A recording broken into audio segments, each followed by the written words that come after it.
Voilà bientôt 30 ans que l'association EOST moissonne tout au long de l'année pour recenser et transmettre le patrimoine historique et culturel de Telgruc-sur-Mer. Après un premier reportage il y a 10 ans, une équipe du Moulin Images prend des nouvelles des bénévoles et de leur travail.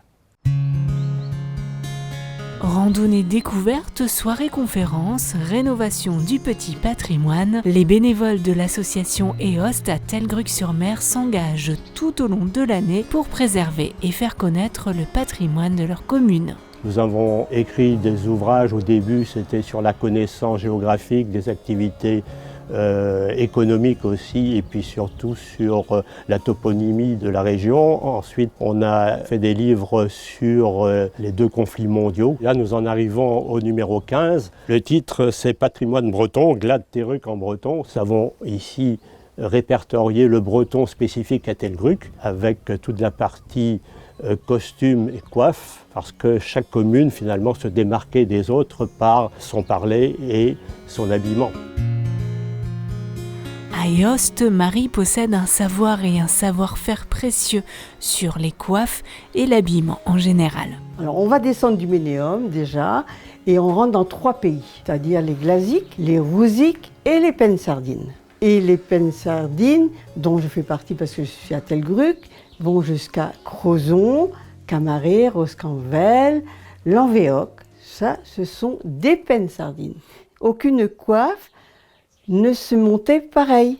La fabrication, c'était du filet, mais le montage est très très différent. C'est ainsi, les personnes qui allaient à la foire à Crozon ou ailleurs pouvaient se reconnaître en disant « Voilà, j'ai rencontré une dame de Crozon ». Elles se reconnaissaient par le montage. Dans la presqu'île de Crozon, les enfants naissent. On leur fait porter des bonnets en tulle, on leur fait porter des bonnets avec des perles. La communion des garçons, ils avaient un brassard et c'était des vêtements que l'on se partageait dans les familles, dans les voisins, parce qu'on n'achetait rien. Pour les hommes, à Telgruc, le costume breton, c'est une toute autre histoire. Aussi loin qu'on cherche, dès le 19e siècle, on ne trouve aucune trace du costume breton. En particulier pour les mariages, pour les cérémonies, tous les hommes arborent le même costume, c'est-à-dire donc une chemise, un faux col empesé, ensuite un costume 2 pièces et surtout un nœud papillon blanc. Blanc pour le marié, noir pour les invités.